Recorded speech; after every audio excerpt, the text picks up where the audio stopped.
You ever find yourself standing in the kitchen, staring into the fridge, like you're waiting for a life-changing prophecy to appear behind the ketchup bottle? Or you open your phone to check one notification, and suddenly it's 3 hours later. You're deep into a video of a raccoon washing grapes, and you don't even remember why you picked up your phone in the first place? Yeah, same. That was me. For years, I wasn't just distracted, I was the distraction. I could have written a book titled How to Not Finish Anything Ever, if I'd ever finished it. But one day I got tired. Not the kind of tired that sleep fixes. The kind of tired that whispers, "You're not really living, you're just buffering." That's when I knew something had to change. So today, I want to tell you about the 7 things I did to stop getting distracted so easily. Stuff that actually helped. No productivity guru nonsense. No 5 a.m. cold showers. Just real stuff. From one beautifully messy human to another. All right, number 1. I stopped letting my phone be my boss. That little rectangle had more control over my life than my own brain. I'd wake up and boom. Before my eyes even adjusted to the light, I was on Instagram, liking someone's vacation photos, while I was still crusty in bed. So I started putting my phone in another room when I needed to focus. Radical, I know. At first, I felt like a Victorian ghost, wandering around without a soul, tethered to Wi-Fi. But guess what? After a few days, the panic wore off. My brain stopped expecting constant fireworks. Silence didn't feel like punishment anymore. It felt like peace. Number 2, I learned to say no. Not just to people, but to myself. To all the shiny ideas and tasks that tried to hijack my focus every 5 seconds. I used to chase every new thought like a dog chasing squirrels. I should reorganize my closet right now. What if I start a sourdough blog? Maybe I should Google how jelly beans are made. Number sit, stay. Do the thing you said you were going to do. Finish the video. Finish the sentence. Finish the thought. I started keeping a distraction list. Any random idea that popped into my head, I'd write it down and promise myself I'd check it out after I finished what I was doing. 90% of the time, I never looked at it again. Because it wasn't that important. It was just my brain looking for a dopamine snack. Number 3, I changed my environment. I used to try to focus in places where I did everything else. My bed, my couch, the floor, don't judge. But those places were like memory soup. My brain was like, oh, we're lying here? That means nap or Netflix or an existential crisis, right? So I carved out a small space that only meant focus. A tiny corner, a desk, a chair that doesn't scream, fall asleep on me. That tiny shift, giving my brain a cue, made a huge difference. It's like your brain is a puppy, and you're just training it. Repetition. Signals. Treats optional. Number 4, I made boredom legal again. Remember when we were kids, and we'd stare at clouds for an hour, and that wasn't wasted time, it was just Tuesday? Now, the second we're bored, we sprint to distractions like they're oxygen. I had to unlearn that. I had to teach myself that stillness isn't laziness, that not doing something every second isn't failure. I started giving myself little pockets of nothing. 5 minutes, no music, no scrolling. Just being. At first, it felt like time slowed down to a crawl. But after a while, I started to think clearer. Like my brain was washing off the noise. And here's the twist. The more I practiced boredom, the more I stopped craving distractions. Number 5, I made a deal with my future self. This one sounds weird, but stay with me. Every time I was tempted to procrastinate or scroll endlessly, I'd ask, how's future me going to feel about this? Future me was kind of like that wise older cousin who doesn't say much, but raises an eyebrow that says, really? This again? I started doing things for them. Not the version of me that wanted comfort now, but the version who deserved better later. The version that wanted to be proud. Turns out that version is really good at calling me out without saying a word.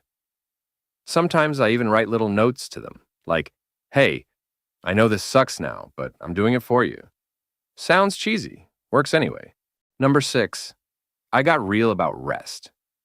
Not the fake rest where you're technically lying down, but your brain's sprinting a marathon through TikTok, YouTube, memes, existential dread, and then back to TikTok like some kind of chaotic relay race.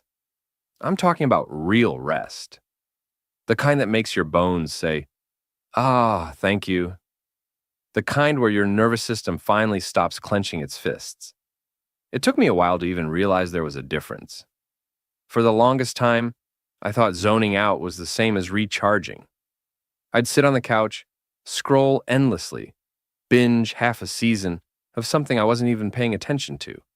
And afterward, I'd feel worse. Like I'd filled my body with junk food, but for my brain. Mentally bloated, emotionally tired, spiritually dehydrated. So I started treating rest like it mattered, like it deserved space.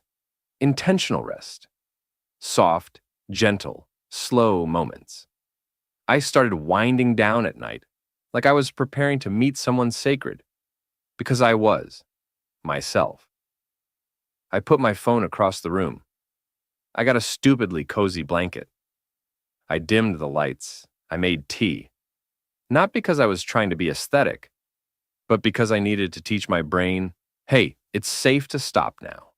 I stopped wearing my exhaustion like a badge of honor. I stopped competing in the who's more burnt out Olympics. Because let me tell you, there's no medal at the finish line of burnout. Just a crash, and a hollow kind of tired that no amount of caffeine can fix. Some days, the most powerful thing I do is say no, not to work, not to people, but to the part of me that thinks I have to earn rest. That voice that says, you haven't done enough today to deserve sleep. That voice is a liar. Rest isn't something you earn, it's something you need. Like oxygen, like food, like hugs. And when I started resting for real, not just numbing, something amazing happened. I stopped needing distractions just to survive the day. Because that's what distractions often are, right? Emergency exits. When your brain is starving for peace, it'll take whatever crumbs it can get. But when you're rested, when you're whole, you get to choose what you give your attention to. You're not chasing little flickers of dopamine anymore. You're holding the match. And number 7, maybe the most important one. I forgave myself. For all the times I checked out. For all the to-do lists I never finished. For every goal I ghosted. Every promise I whispered to myself and didn't keep. I forgave me. Because shame. Man, shame is like wearing a backpack full of bricks and then wondering why you're walking slow. When I messed up, I used to double down. Get mad at myself. Start the mental boxing match. Why are you like this? You're so lazy. You never finish anything. But that didn't help. It just made me want to escape more. Into distractions, into noise, into anything but myself. So I stopped fighting and started talking. Kindly. Like a friend would. I'd say, okay, we slipped. Let's get back up. I started treating focus like coming home, not like punishment. I started believing that one missed step didn't mean the whole journey was over. Because here's the truth. Nobody ever beat themselves into greatness. But a lot of people have loved themselves into healing. And let's be real, I still mess up. I still get pulled in 100 directions. Sometimes I get up to grab a glass of water and end up alphabetizing my spice rack like it's a NASA mission. Sometimes I doom scroll, sometimes I forget everything I just told you. But now I come back faster. I laugh at myself more. I stop the spiral before it turns into a tornado.